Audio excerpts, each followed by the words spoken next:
अमेठी में अभिनय से मुकाबला, सिलेंडर वाले लोग कर रहे हैं अब सरेंडर।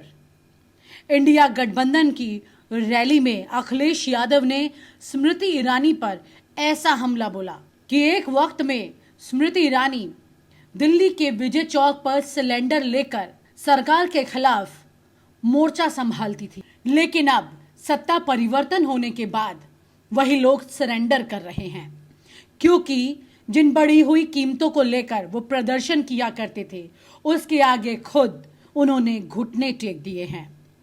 उत्तर प्रदेश के अमेठी में इंडिया गठबंधन की संयुक्त जनसभा के दौरान अखिलेश यादव ने अमेठी में सिलेंडर वाले लोग आज सरेंडर कर रहे हैं। अमेठी में सिलेंडर वाले लोग अब सरेंडर कर रहे हैं। और मुझे वो समय भी याद है जब अमेठी में मीठी चीनी के लिए कड़वा झूठ बोला गया था। याद है कि नहीं याद है? मीठी चीनी के लिए कड़वा झूठ बोला गया था, और ये कड़वा झूठ बोलने वालों ने क्या आपको 13 रुपए किलो चीनी दी है क्या?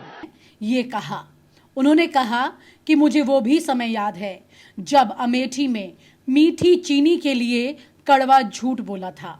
अमेठी से बीजेपी की उम्मीदवार स्मृति ईरानी की तरफ इशारा करते हुए उन्होंने कहा कि वो हमेशा हमेशा के लिए स्मृति हो जाएंगी।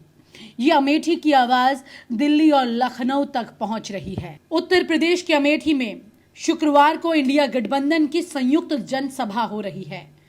अमेठी की इस रैली में सांसद राहुल गांधी और समाजवादी पार्टी के प्रमुख अखिलेश यादव गठबंधन के प्रत्याशी किशोरी लाल शर्मा के लिए प्रचार कर रहे हैं, जिस दौरान बीजेपी पर हमला करते हुए अखिलेश यादव ने कहा है कि अमेठी में सिलेंडर वाले लोग आज सरेंडर कर रहे हैं। इस बार चुनाव में मुझे पूरा भरोसा है कि इस बार सभी लोग कांग्रेस पार्टी के प्रत्याशी को न केवल जिताएंगे बल्कि ऐतिहासिक वोटों से लोकसभा में भेजने का काम करेंगे। उन्होंने कहा, जब से इंडिया गठबंधन के प्रत्याशी यहां आए हैं तब से बीजेपी ने अपनी पोटली यहां से बांध ली है। अखिलेश यादव ने कहा कि अमेठी में सिलेंडर वाले लोग आज सरेंडर कर रहे हैं। अखिलेश यादव ने कहा, मुझे वो समय याद है जब अमेठी में मीठी चीनी के लिए कड़वा झूठ बोला था। उन्होंने कहा, इस बार अमेठी वाले कह रहे हैं जिन्होंने 13 रुपए किलो में चीनी नहीं दी है उसको अमेठी वाले लोग वोट नहीं देना चाहते हैं, वो हमेशा हमेशा के लिए स्मृति हो जाएंगी। ये अमेठी की आवाज दिल्ली और लखनऊ तक पहुंच रही है। अखिलेश यादव ने कहा, जब से कांग्रेस और समाजवादी पार्टी साथ आई है, स्मृति ईरानी ने अपनी मुंबई वाली टिकट कटवा ली है। किसानों पर बोलते हुए कहा कि अपने हक के लिए किसानों को दिल्ली तक जाकर धरना देना पड़ा था। किसानों को तकलीफ पहुंचाने के लिए इन्होंने सड़कों को बंद कर दिया था। अखिलेश यादव ने कहा, काले कानून के बहाने हमारे किसानों की पैदावार को लूटना चाहते थे, उनकी जमीनों पर कब्जा करना चाहते थे। ये काले कानून तो चले गए हैं, लेकिन किसानों को उनका जो हक मिलना चाहिए था वो उनको नहीं मिला है। साथ ही उन्होंने ये भी ऐलान किया कि 4 जून को जब इंडिया गठबंधन की सरकार बनेगी तो किसानों को एमएसपी के कानून का अधिकार देकर एक के बाद एक पेपर लीक हो गए।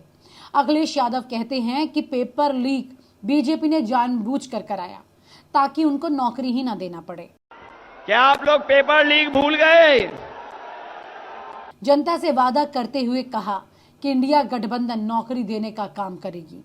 बीजेपी पर निशाना साधते हुए कहा कि जो लोग 400 पार कह रहे थे अब वो नारा भूल गए हैं, इनका रथ धंस गया है। ये लोकसभा की 543 सीटों में से 400 नहीं जीत रहे बल्कि 400 पार मतलब 143 सीटें ही जीत रहे हैं। 400 के बाद जितनी सीटें हैं ये वो जिताने की बात कर रहे हैं। 140 करोड़ की जनता ने तय कर लिया है कि इस बार बीजेपी वालों को 140 सीटों के लिए भी तरसा देंगे। संविधान को लेकर अखिलेश यादव ने बताया कि ये संविधान को बदलना चाहते हैं। जो लोग संविधान बदलान को बचाने का चुनाव है। अखिलेश यादव ने बीजेपी पर निशाना साधते हुए कहा कि इन्होंने अमेठी का नाम डुबाया है। अग्निवीर पर बोलते हुए कहा कि अग्निवीर खत्म होगी। कांग्रेस के दिग्गज नेता राहुल गांधी इस बार रायबरेली से चुनाव लड़ रहे हैं। इस मौके पर उन्होंने कहा कि अमेठी पहली बार मैं 42 साल पहले आया था, जब मैं 12 साल का था। उन्होंने ये भी कहा कि जब मैंने राजनीति में जो कुछ सीखा है वो अमेठी की जनता ने मुझे सिखाया है। जब मैं 12 साल की उम्र में यहाँ आया था, यहाँ कोई सड़क नहीं थी, कोई विकास नहीं था। मैंने अपनी आंखों से अमेठी और मेरे पिता का रिश्ता देखा है, वही मेरी राजनीति है। और आप हमसे जुड़े रहने के लिए सब्सक्राइब करें YouTube पर, फॉलो करें Twitter पर और लाइक करें Facebook पर। और ज्यादा जानकारी के लिए आपको टाइप करना होगा सिर्फ न्यूज़ नशा।